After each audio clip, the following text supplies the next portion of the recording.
जो आज तक आप फिल्मों के अंदर देखते आए होंगे कि गर्दनें कटती हैं और धड़ चलते हैं, मैंने उन पलों को जिया है, देखा है। मुझे वो पल याद है जब मैं सर से लेकर के पैर तक लहूलुहान था।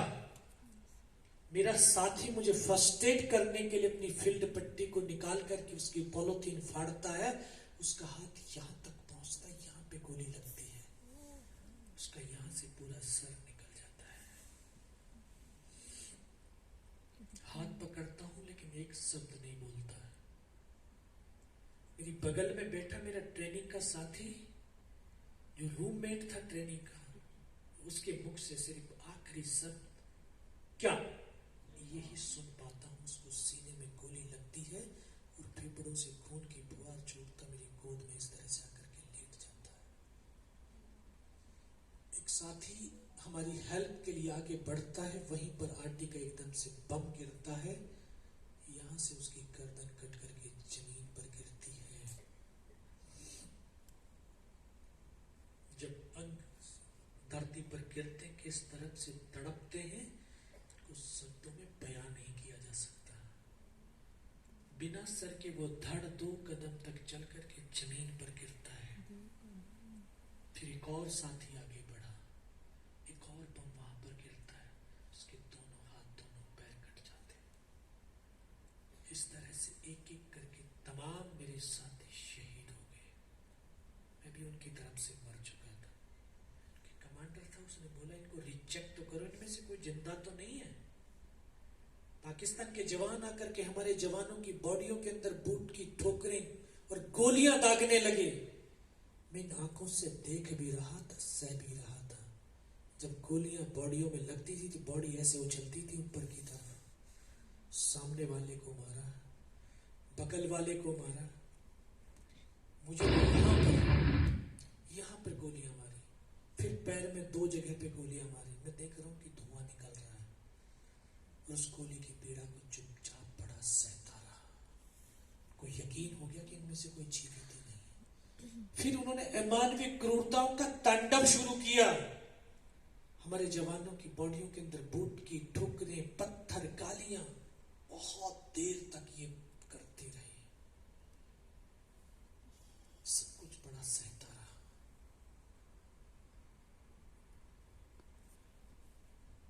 उसके बाद उनके कमांडर ने बोला कि इनके हथियार उठा लो। वो दोबारा से गोलियां मारने लगे और हथियार उठाने लगे। तब तक अपने मन और मस्तिष्क में एक दृढ़ संकल्प कर लिया, जो दूसरा पी बता रहा हूं मैं अभी। पहला पी क्या था? पर्पज, और दूसरा पैशन, वो जुनून हो रहा है ना। और तीसरा पी परफॉर्मेंस, परफॉर्मेंस। तीसरा पी, क्योंकि जब आप में जुनून होगा, पैशन होगा, तो अपने आप आपके अंदर क्षमताओं का सागर बढ़ उठेगा। आपके अंदर इंटरनली एनर्जी इतनी बढ़ती हुई चली जाएगी कि सब कुछ छोटी छोटी चुनौतियां भी, बड़ी चुनौतियां भी छोटी दिखने लगेंगी। तो एक विश्वास पैदा किया कि अगर इसने सर और सीने में गोली नहीं मारी ना, तो मैं जिंदा रहूंगा, चाहे मेरा हाथ पैर दोनों ही काट करके क्यों ना ले जाए। और सच मानिए नौजवान साथियों, अगर वो विश्वास न किया होता, वो दृढ़ संकल्प न किया होता, तो आज मैं आपके सामने भी नहीं खड़ा हुआ होता।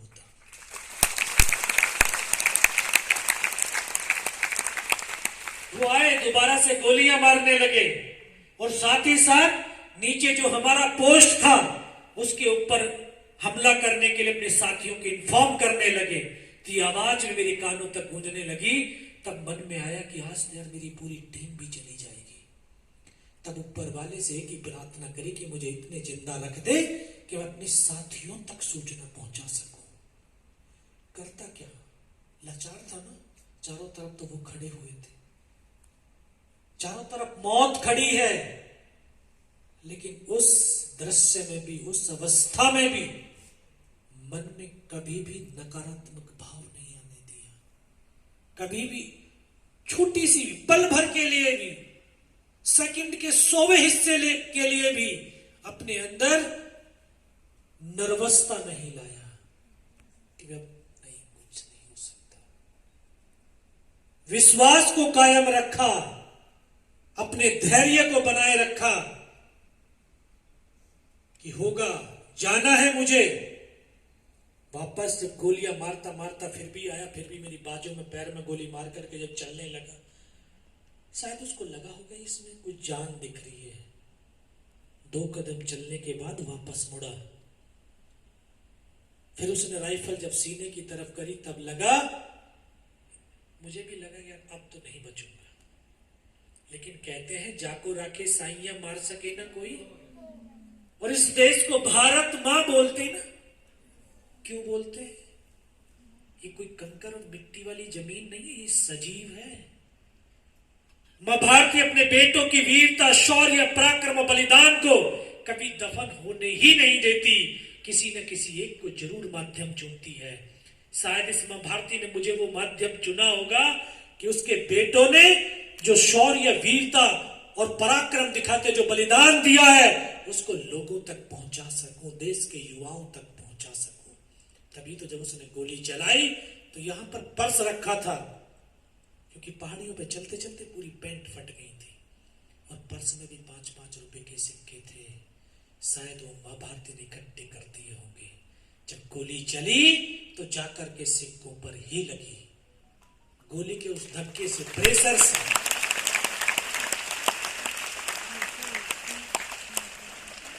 मुझे लगा, आभास हुआ यार मैं तो मर गया हूं। पाकिस्तान का दूसरा जवान आया होगा, उसने मेरा हथियार उठा करके जब जा रहा होगा, शायद उसका पैर मेरे पैर से टकराया। तब मुझे चेतना आई यार मैं तो जिंदा हूं।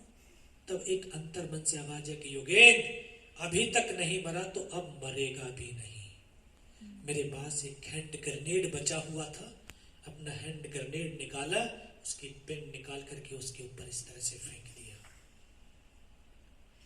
कोट के अंदर हुड लगा हुआ था, वो ग्रेनेड उसके हुड के अंदर जा गिरा। जब तक हुड से ग्रेनेड को निकाल पाता, ग्रेनेड फट गया, यहां से पूरा सर उड़ा और वो हमारे ऊपर आ गिरा।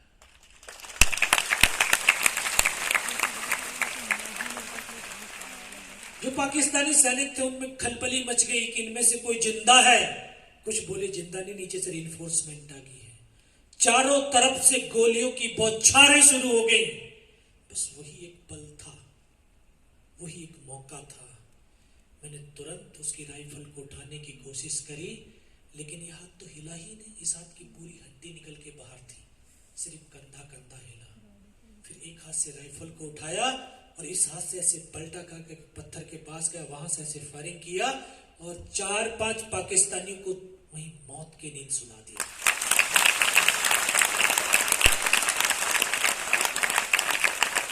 इसी हाथ से पलटा खाया, दूसरे पत्थर से, तीसरे पत्थर से, 3-4 जगह से फायरिंग किया।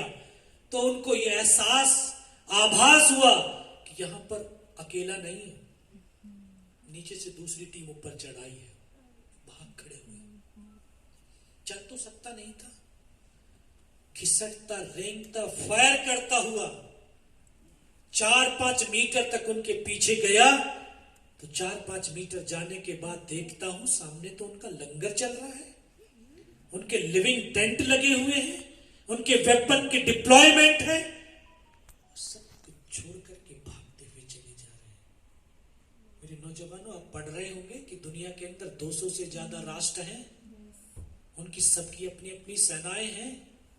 लेकिन हिंदुस्तान की जो सेना पूरे विश्व में विख्यात और प्रख्यात है, तो सैनिकों के उस भाव से, उस भावना से।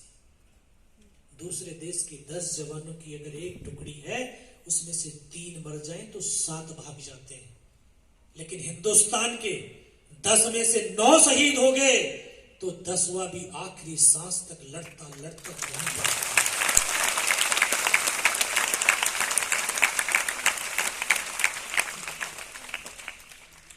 मैं सब कुछ दृश्य देख रहा है।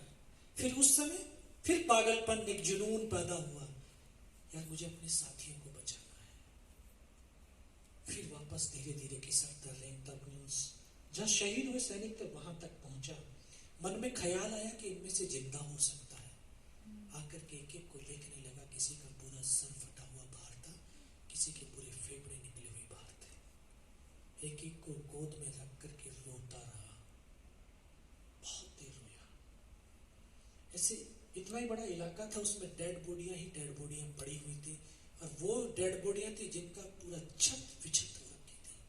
और ये 19 साल का लड़का उन डेड बॉडियों के बीच में पड़ा हुआ था, और जहां तक नजर जा सकती थी सिर्फ पत्थर और बर्फ के सिवा कुछ नजर नहीं आता था,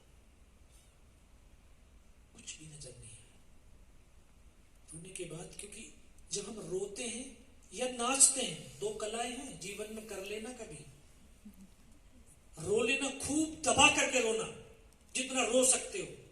जब रो लोगे ना तो आप अपने आप के अंदर को जो है देखने लगोगे, अपने आप से जुड़ने लगोगे। और जब